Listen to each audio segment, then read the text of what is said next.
All right, so today we're talking about an arithmetic series, geometric series, as well as convergent series.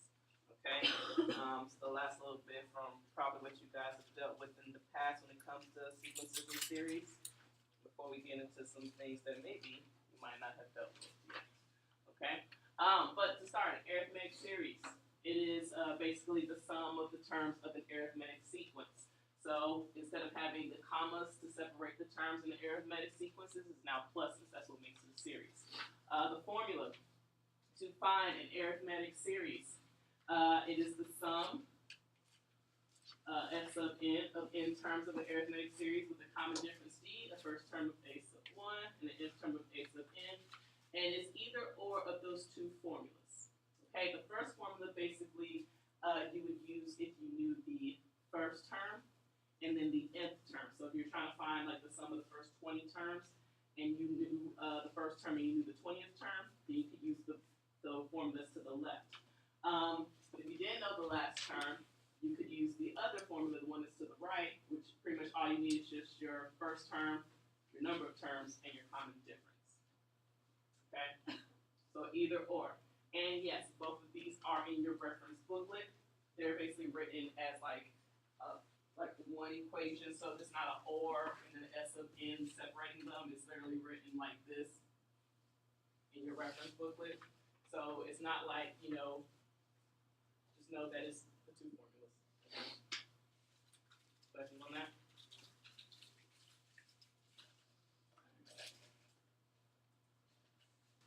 And so the formula is pretty straightforward, okay? Just like how the arithmetic sequence formula is, okay? As long as you know your pieces, all you gotta do is plug in, okay? So we're gonna look at a few examples. Arithmetic, all of them are gonna be non-calculated. I'm just gonna go ahead and put that out there, okay?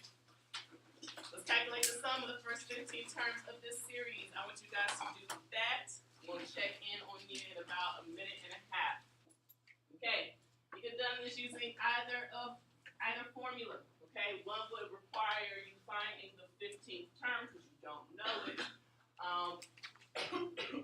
So if you wanted to find the sum of the first 15 terms without doing anything extra, then you would use the formula that is n over 2 times 2 times your first term minus n minus 1, which is 14.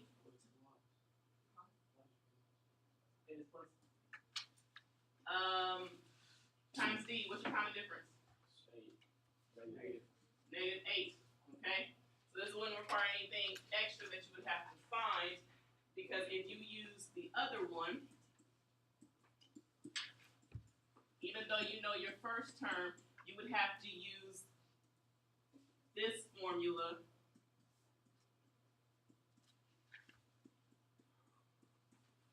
to find the 15th term, okay? I mean, you still get the same answer, you just have to do a little bit more before you can actually get to your sum, okay? So I'll have 15 over 2. 2 times 29 is 58, yes? And then 14 times a negative 8 is 112? 112, yeah. So I'm subtracting 112. So 112 minus 58 is negative 50 what? Negative 54. Now there's a reason why I left this 2 down here, okay? Because I know I'm going to have to multiply this. This is not a calculator. And everybody knows this trick, right? 2 can go into 54, right? Yes. How many times? 27. 27. So really you're just multiplying 15 by 27 and then making your answer negative. So don't forget those tricks you learned back in middle school. Yeah. Okay? So we multiply this. 505? What you guys got? I got 405. 405, because again, add. I caught it right when I said that. That's the same as you would get had you found the 15th term, plugged it in, added a 29, and then multiplied by 15 over 2. Questions? Yes.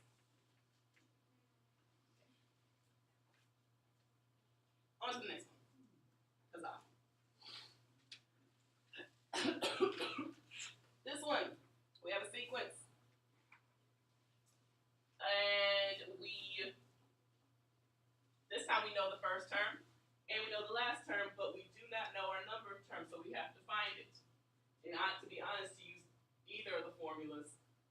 do need to know how many terms you're actually adding together. And so that's going to help us find part B. So, in order to find what term 50 is, we have to use the first formula. And we got to solve. Solve for what? Solve for n. So we're going to set 50 equal to u1 plus n minus 1 times d. What's our common difference? 1.5. 1.5.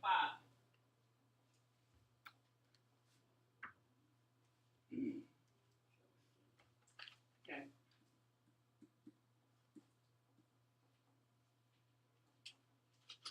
Solve this.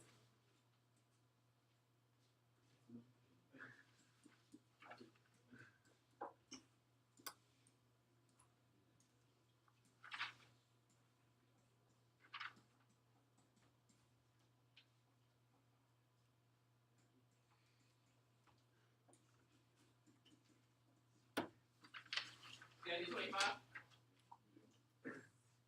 So n equals 25. So then to find the sum of these terms, you know n is 25, and then we'll use the formula. Okay? Let's find the sum. Let's find the sum. For this one, me personally, I would use the one that has the first term plus the last term, since we do know it. Okay? Sum of the first 25 terms. So then that'll be 25 divided by 2 times 64. Doing the trick again, what's half of 64? 32. So I'm going to be multiplying 32 and 25, which is 800. So that's our answer for B. That's our answer for A. Easy stuff, right? Okay, it's stuff that you've done at least one other time before. Maybe twice, depending on who you have. Okay? Now I'm going to write an expression for the sum of the first n terms of a particular series. And then we're going to find the value of n for which the series will equal 0.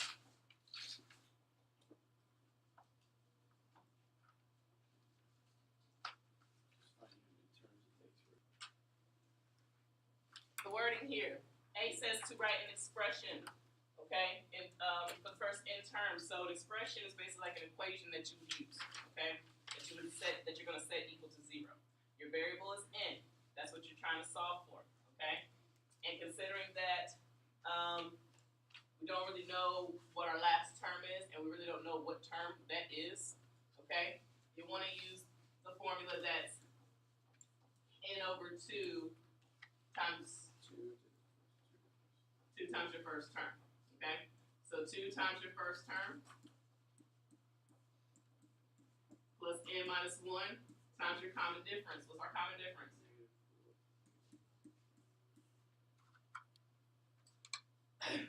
Of course, you will want to simplify that. That's 128. Careful. Minus 4n plus 4. That can simplify a little bit more to 132 minus 4n. We have to distribute that over. When I looked at the answer, it did have this, but if you distribute it and then left it as the distributed form, that would still be acceptable. But then when you start solving, then you've gone beyond A. You're now in B. Okay? So now for B, you need to set this equal to 0 and solve for n. So yes, a distribution would be helpful. What's half of 132?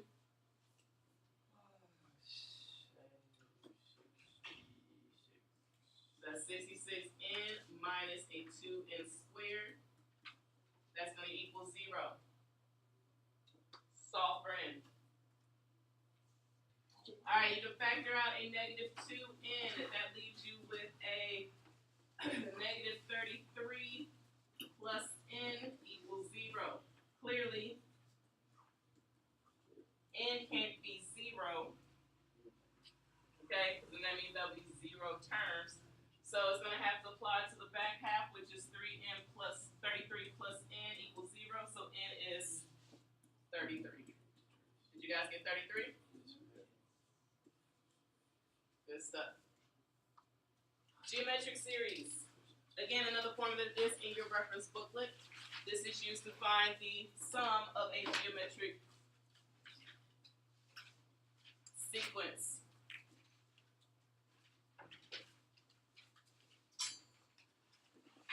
The sum S of n of n terms in a geometric sequence with a common ratio of r. Of course, r cannot be 1. If it was 1, then, well, we really wouldn't have a geometric sequence. And for a first term of a sub 1, you have that formula there. It's the same if you do 1 minus r versus r minus 1. You will get the same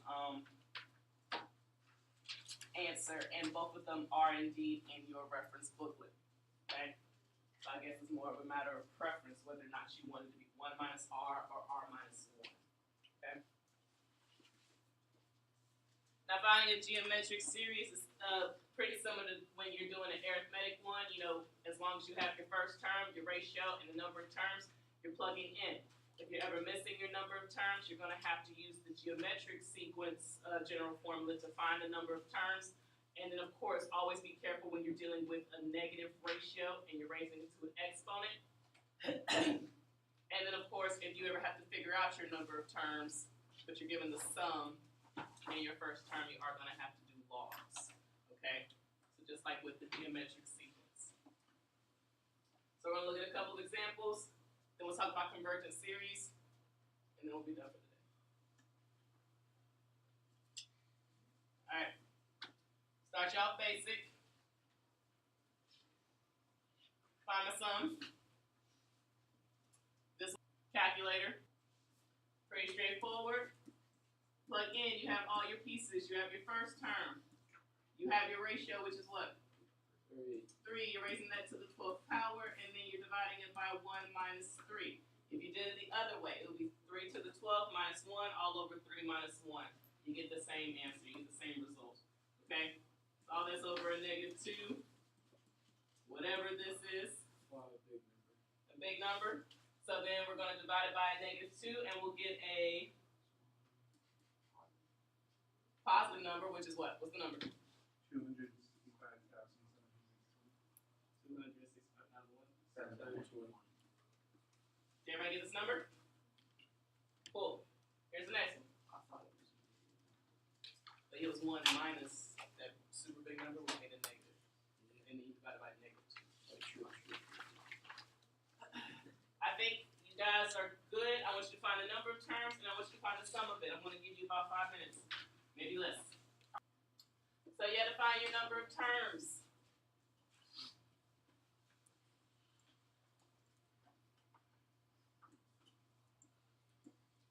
What was your common ratio? 3.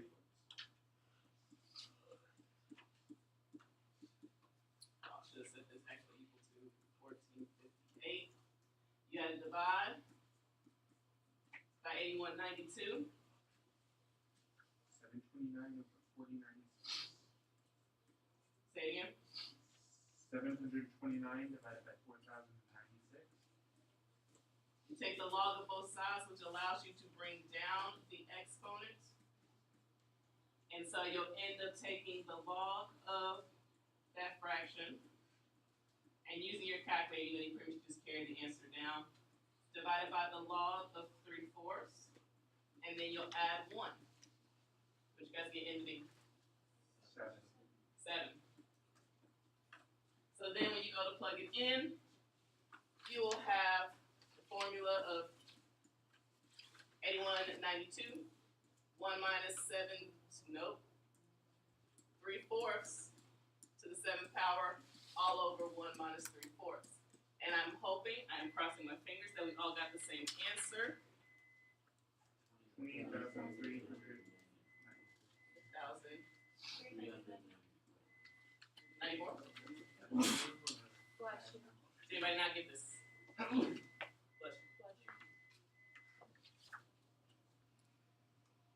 Last one of these types, and then we'll do convergent.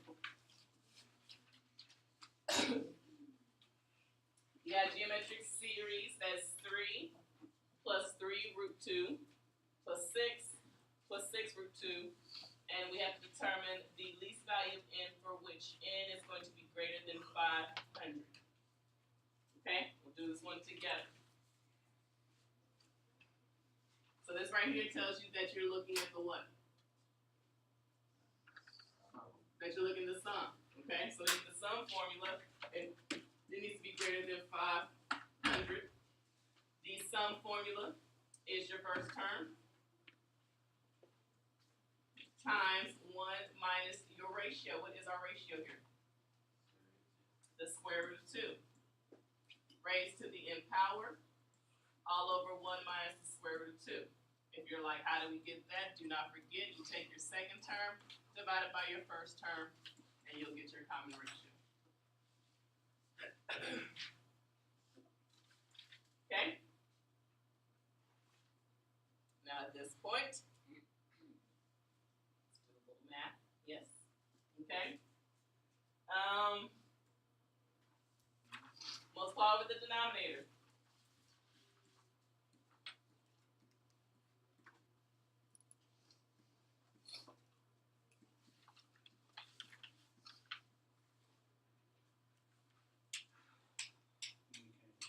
Should be on the left as well.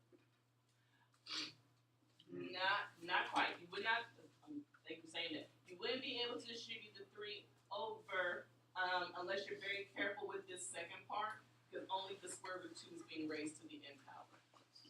Okay? You could, but just be careful with this particular term. It wouldn't be 3 square root of 2 raised to the n power. It would be just square root of 2 raised to the n power, and then that times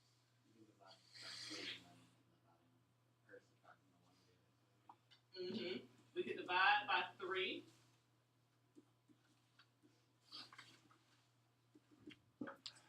And then subtract 1 to the other side. And then divide by -1. And then divide by a -1. Okay?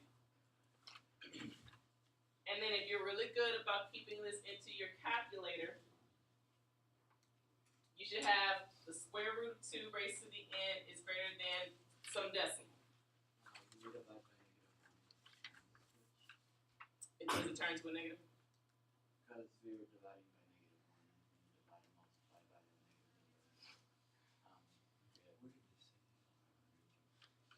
Depends on the oddity of the number is. Alright, yes, don't forget about those rules. When you divide it with an inequality, you end up switching the sign. Okay? So I have a decimal. That's 117,000 and some change, right? I got it. -68 equals the fraction. You subtract over 1, and then you also divide by -1, which gives you the fraction plus 1.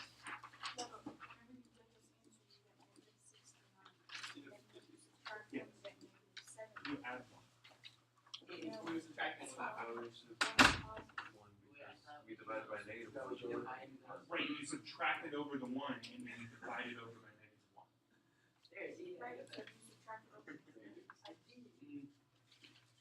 What do you divide by -1 after?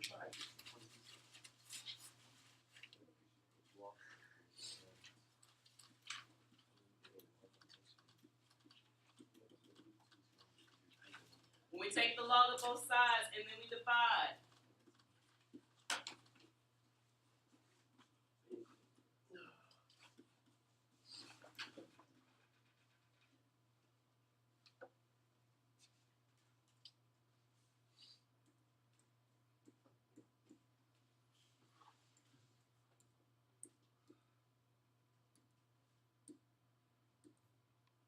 You guys get that?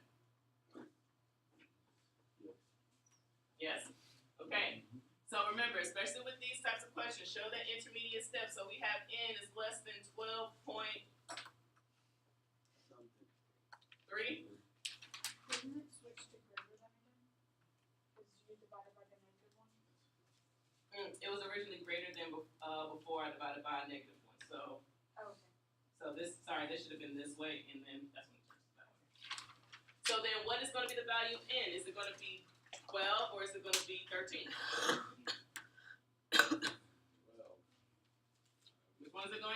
12 or 13? 13. Is not greater than 5. That's what we said. 12 is not greater than 500. Now, and if you ever come to a point where you're trying to figure out, okay, is it 12 or is it 13? Then go into your calculator and do 3. Do 3 parenthesis 1 minus the square root of 2. Raise it to the 12th power. Okay? And then divide that by 1 minus square root. I was saying 12 is greater than less than 500. And you're telling me it's 13. They're both less than 500. No, the answer when you plug in 12 would be less than 500. Okay? When you plug in 13, it would be 500. And so as you can see, when you plug in 12, it gives you a value that's going to be less than 500. So then that will let you know that 13 has to be the answer. Yes, 12 and 13 are both less than 500, but we're looking for which term is going to give us a number that's going to be greater than 500. That's what we're looking for here. Let's proceed. Let's get this one. Convergent series.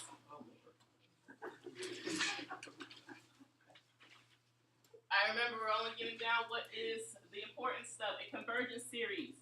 When a geometric series has a common ratio that is less than 1, and this is the absolute value is less than 1, then the difference between each term decreases as n increases. So basically, if your ratio is less than 1, we clearly know that our terms are going to end up decreasing, okay? We can see if we start with 16, and the ratio is 1/2, that turns into 8, then 4, then 2, then 1. We see that as each term decreases, as n increases, as we go through our sequence, the numbers getting smaller. This means that they're actually approaching some constant value n, or some constant value as n gets very large. These series are called convergent series.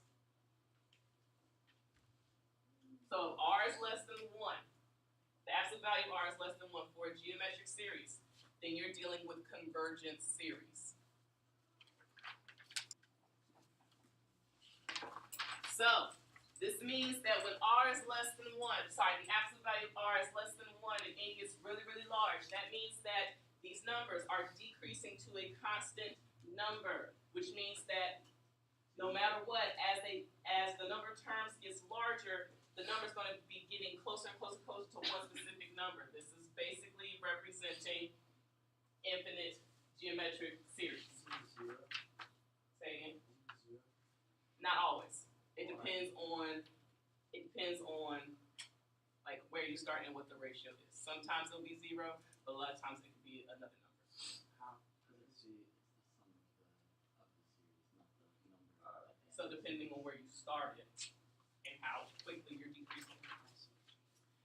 There's a formula. The sum to find an infinite geometric series is up there on the board. It's very simple. A sub 1 divided by 1 minus r. This formula is also in your reference booklet, and it even tells you to use it when the absolute value of r is less than 1. If the absolute value of r is greater than 1, then the series is approaching infinity. It's getting bigger and bigger and bigger, which means the series is divergent. Okay? So the question never asks you, does the series converge? All you have to do is look at r. If r, the absolute value of r is less than 1, it's going to converge. If it's greater than 1, then it's going to diverge. Okay? And a lot of times when it asks you to find the sum and it gives you a sequence that doesn't end and the ratio is less than 1, you know you're going to be using this formula versus the other formulas that we were dealing with earlier. Okay? So real quick, I think this is the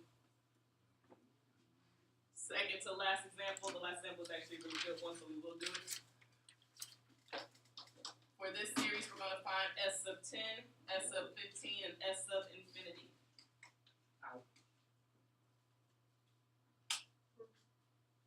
We're just saying formula for the 10 and 15. Yep. Because that right there is saying what the sum of the first first 10 terms. So we're going to use basically the formula for a finite geometric series, which was what you guys did before. So we're not using that one. That's only That's for for one infinity. infinity. Okay. So the sum of the first 10 terms is your first term times, and I'll switch it up because I'm seeing that some of you guys do it r to the n minus 1, really doesn't make a difference. What is the ratio?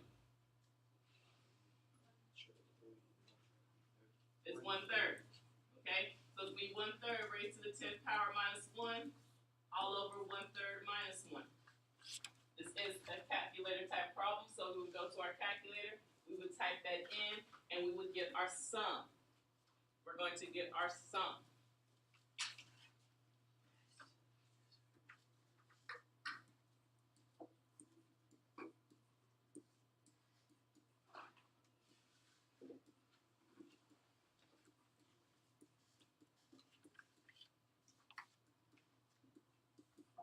Did you guys get this?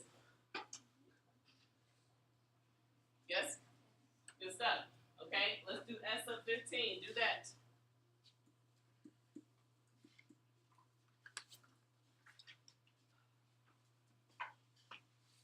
Now, when I did it and I tried to convert this number back to a fraction, it wouldn't let me convert it back to a fraction. You guys have the same issue? It would not be very fraction. So it was 26.59812. So again, three significant figures is going to be about 27. So at this point now, it's getting to the point where it's too big of a fraction for the calculator to hold. Question? I think the same value as 27? no, like the exact same. Oh no, never mind. Yeah, we probably had a few extra nines in there. Sure. Yeah. And so what you're going to notice is that the bigger that n gets, okay, the closer this number is going to be approaching, not 0, it's going to be approaching 27. And how do you know this? Use the infinity formula, okay, which is the first term divided by 1 minus r. When you take 18 and divide it by 1 minus 1/3, 2/3, you get 9, 12.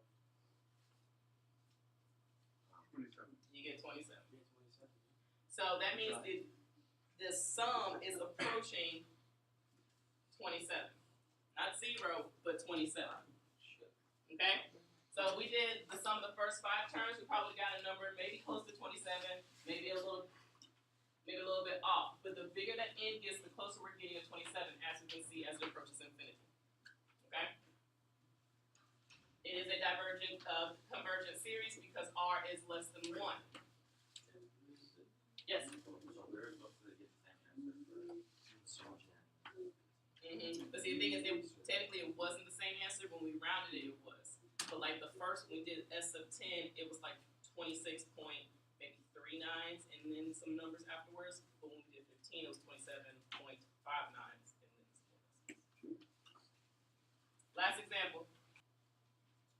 The sum of the first 3 terms is 148, and the sum to infinity is 256. You have to find the first term and the common ratio of the series. So yes, you're going to have an equation. You're actually going to have 2. You're looking for the sum of the first 3 terms. You know that's 148. So that needs to equal your first term times 1 minus r to the 3 all over 1 minus r. You don't know your ratio, or do you know your first term? Now your sum to infinity, you do know. You know that that's 256. That's going to equal your first term divided by 1 minus r. What are you going to have to use to solve this? Substitute. You're going to have to use substitution. You won't be able to use elimination here because technically you have division involved. You could also solve it by graphing. Make one of them your x value, make one of them your y value, and see where they intersect. Okay? So go ahead. Try to work that out. Solve for one variable, plug it into the other.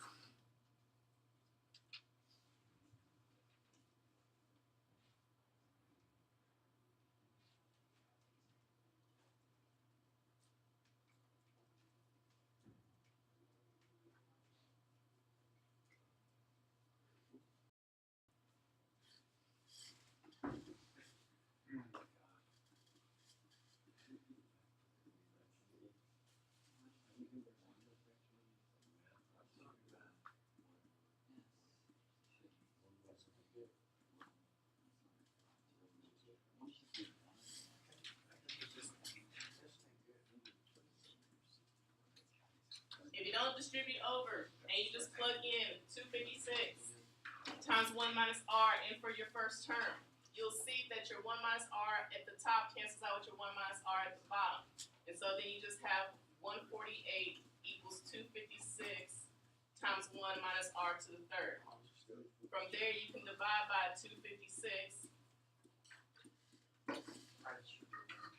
subtract 1,